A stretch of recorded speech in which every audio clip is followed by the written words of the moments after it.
देश में एक बार फिर छिड़ा यूनिफॉर्म सिविल कोड का मुद्दा। मोदी सरकार ने उठाया ऐसा कदम कि भड़क गए मौलाना। क्या विरोध की वजह से मोदी सरकार कदम पीछे खींच लेगी? क्या राज्यों के पास है यूसीसी लागू करने का अधिकार? क्या योगी सरकार लागू कर पाएगी यूनिफॉर्म सिविल कोड? सुनिए दिग्गज वकील अश्विनी उपाध्याय का जवाब।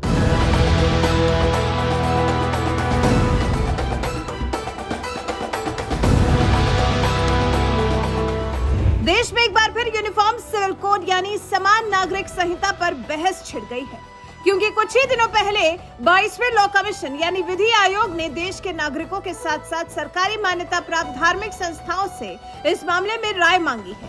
यानी जो लोग भी यूनिफॉर्म सिविल कोड पर अपनी बात सरकार के सामने रखते हैं, वो लॉ कमीशन की वेबसाइट पर जाकर नोटिस होने के 3 दिन के अंदर अपना विचार रख सकते हैं।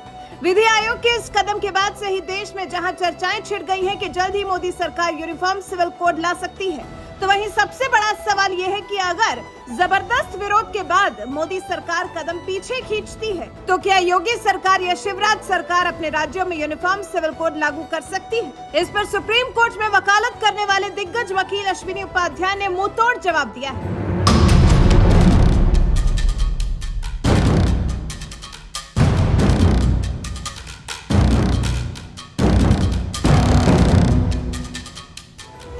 साल 2014 में प्रचंड बहुमत के साथ पहली बार सत्ता में आई मोदी सरकार ने 9 साल के कार्यकाल में कई ऐतिहासिक काम किए। कश्मीर से जहां अनुच्छेद 370 खत्म किया, तो वहीं अयोध्या में भव्य राम मंदिर का निर्माण हो रहा है, जबकि मुस्लिम महिलाओं के लिए 3 तलाक के खिलाफ कानून बना दिया।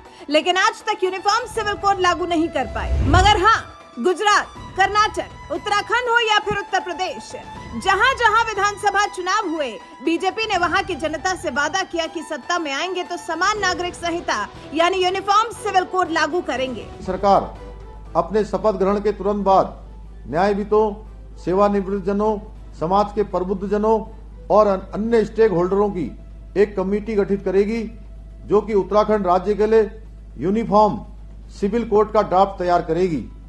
इस यूनिफॉर्म सिविल कोड का दायरा विवाह, तलाक, जमीन जायदाद और उत्तराधिकार जैसे विषयों पर सभी नागरिकों के लिए समान कानून, चाहे वो किसी भी धर्म में विश्वास रखते हों, होगा।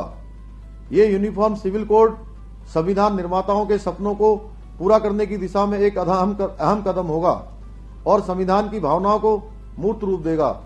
ये भारतीय संविधान के आर्टिकल 44 की दिशा में भी एक प्रभावी कदम होगा, जो देश के सभी नागरिकों के लिए समान नागरिक संहिता की संकल्पना प्रस्तुत करता है। सर्वोच्च न्यायालय ने भी समय समय पर इसे लागू करने पर जोर ही नहीं दिया, बल्कि कई बार इस दिशा में कदम नहीं उठाने के लिए भी नाराजगी व्यक्त की है। एक कानून सबके लिए हो, इसकी आवश्यकता है। किसी के लिए कुछ हो, किसी के लिए कुछ हो, इससे बाहर निकल करके मैं समझता हूं सोचने की आवश्यकता नहीं है। और उत्तर प्रदेश सरकार भी इस दिशा में गंभीरता से विचार कर रही है और जिस प्रकार से उत्तराखंड सरकार ने अपने कदम बढ़ाए, उसी प्रकार से उत्तर प्रदेश सहित, जैसा माननीय गृह मंत्री जी ने कहा है, देश के अन्य राज्यों में भी जहां भाजपा की सरकार है वहां भी, और जहां गैर भाजपा सरकारें हैं, अगर सबका साथ सबका विकास, सबके लिए एक जैसा कॉमन सिविल कोड, ये तो एक ऐसी चीज है जिसका सबको मांग करनी चाहिए, सबको स्वागत करना चाहिए। लेकिन हर जगह जब वोट बैंक तलाशता है व्यक्ति, तो निश्चित तौर से उसके सामने तुष्टीकरण की राजनीति दिखाई देती है।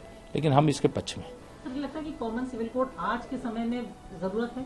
निश्चित तौर से कॉमन सिविल कोड की जरूरत है और कॉमन सिविल कोड इस देश के लिए बहुत ही जरूरी है, उत्तर प्रदेश के लिए जरूरी है और इस देश की जनता के लिए जरूरी है। सर, लेकिन विपक्ष तो इसका सवाल खड़े कर रहा है, जैसे आप खुद कह रहे हैं, तो किस तरीके से लागू हो पाएगा आपको लगता है? नहीं, अभी तो मैंने कहा कि इस पर विचार, जैसे कि उत्तर प्रदेश इस पर विचार करने की पूरी तरह से तैयारी में है और इस दिशा में निश्चित तौर से माननीय गृह मंत्री जी की भावना को भी ध्यान में रख करके और वैसे भी न्याय की दृष्टि से भी जो भेदभाव है उसको खत्म करेंगे हम लोग, सबके लिए एक जैसा कानून हो। और ये जो भारतीय जनता पार्टी के जो प्रमुख मुद्दे रहे, उनमें से एक यह भी है कि हम धारा 370 की बात कर रहे थे तो धारा 370 समाप्त हो गई। श्री राम जन्मभूमि की बात कर रहे थे, रामलला का मंदिर बन रहा है। कॉमन सिविल कोड की बात है, इस दिशा में भी हम आगे बढ़ गए हैं, आगे बढ़ेंगे। इन नेताओं ने विधानसभा चुनाव के दौरान अपने अपने राज्यों में यूनिफॉर्म सिविल कोड लागू करने का वादा तो कर दिया था, लेकिन सबसे बड़ा सवाल यह है कि योगी का यूपी हो या धामी का उत्तराखंड, क्या कोई भी राज्य अपने यहाँ यूनिफॉर्म सिविल कोड लागू कर पाएगा?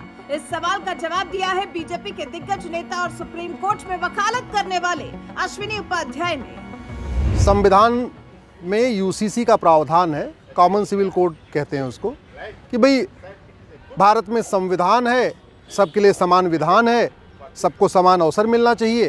तो समान अवसर तब मिलेगा जब सबके लिए एक कानून होगा।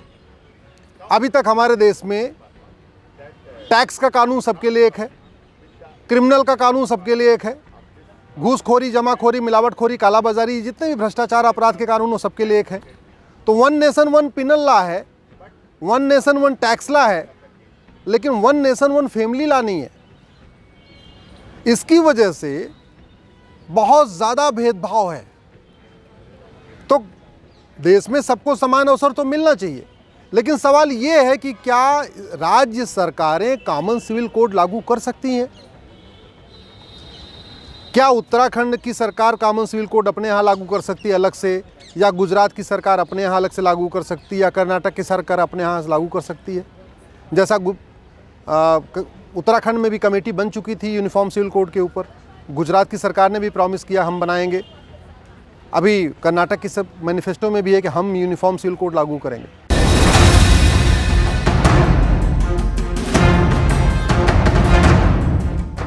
कई राज्यों ने अपने यहाँ यूनिफॉर्म सिविल कोड लागू करने का वादा तो कर दिया, लेकिन जब तक मोदी सरकार नहीं चाहेगी कोई भी राज्य अपने यहाँ यूनिफॉर्म सिविल कोड लागू नहीं कर पाएगा, क्योंकि इसे लागू करने से पहले राज्य सरकारों को पारसी मैरिज एक्ट खत्म करना होगा।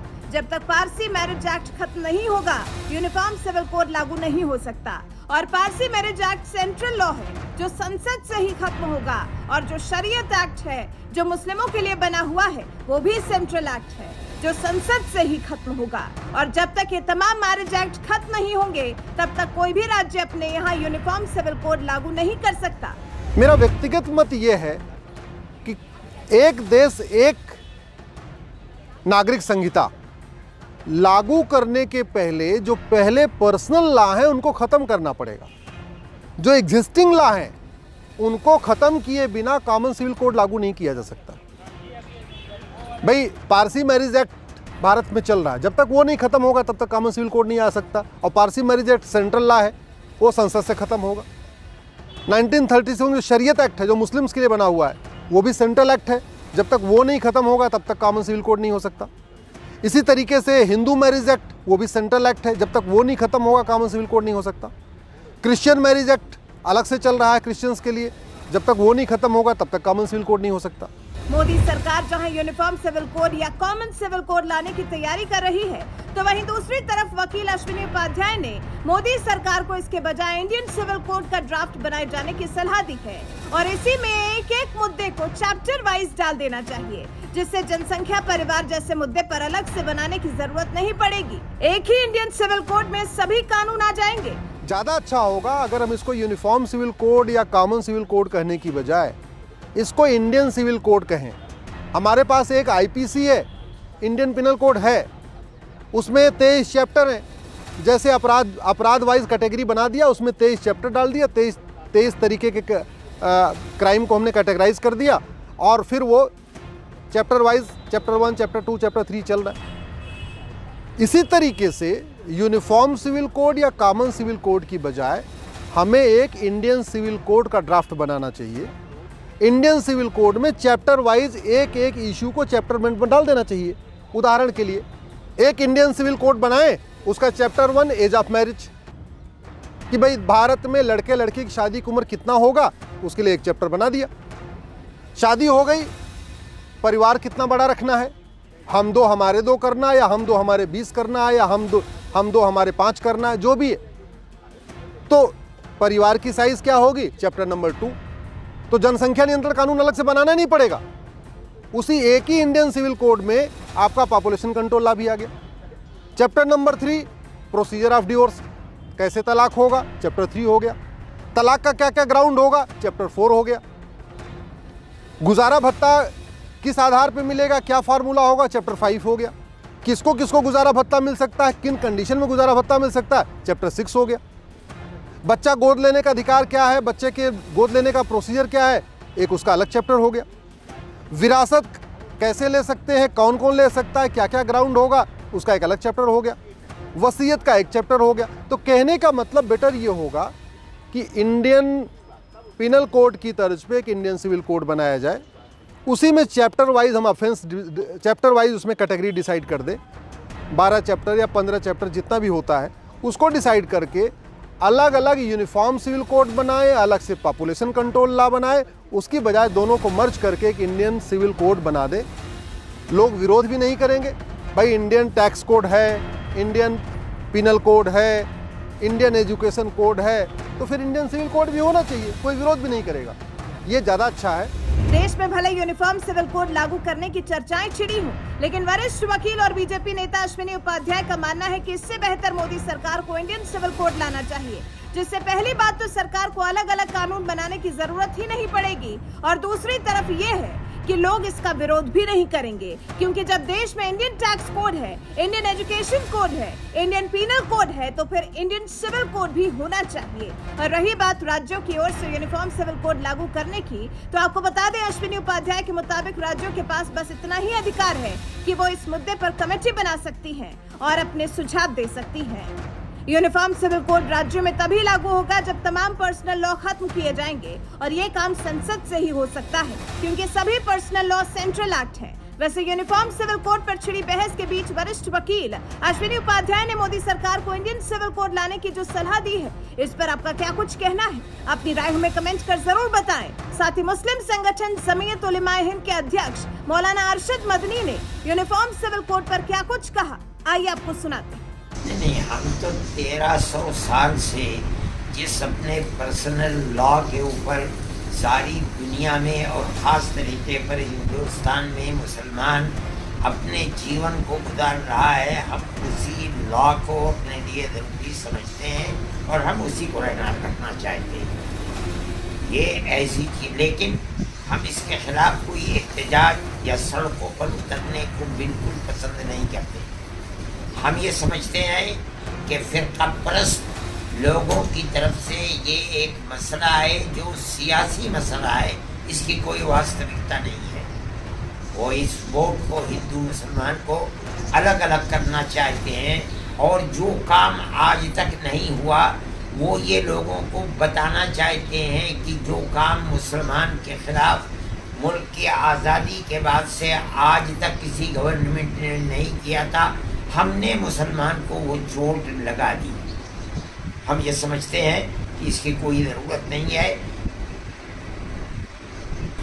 जितना एहतजाज किया जाएगा उतना ही हिंदू मुस्लिम में दूरी होगी और फिरका परस्त जहन रखने वाले लोग उसमें कामयाब होंगे। हम ये चाहते हैं कि हम इस मसले के अंदर ये स्टेट के यूनिफॉर्म सिविल कोड लाया जाए और हमारे पर्सनल मजहबी कोड को ख़त्म कर दिया जाए। हम इसकी मुखालफत करके ये जाहिर कर देंगे, लेकिन हम सड़कों पर उतर करके लोगों को, अपने मुखालिफिन को कामयाब नहीं। सियासी पार्टियां जो हैं वो ये कह रही हैं कि ये गवर्नमेंट का एक सियासी पहलू है, इसकी कोई हकीकत नहीं है। इससे पहले भी चौहान साहब की सरकर्दगी में एक बनाई गई थी और 2-3 साल की उनकी रिपोर्ट मेरे सामने रखी हुई है। उन्होंने ये फैसला किया था, मोदी जी ही की बनाई हुई थी, कि यकसा सिविल कोड की कोई हिंदुस्तान के अंदर ज़रूरत नहीं है।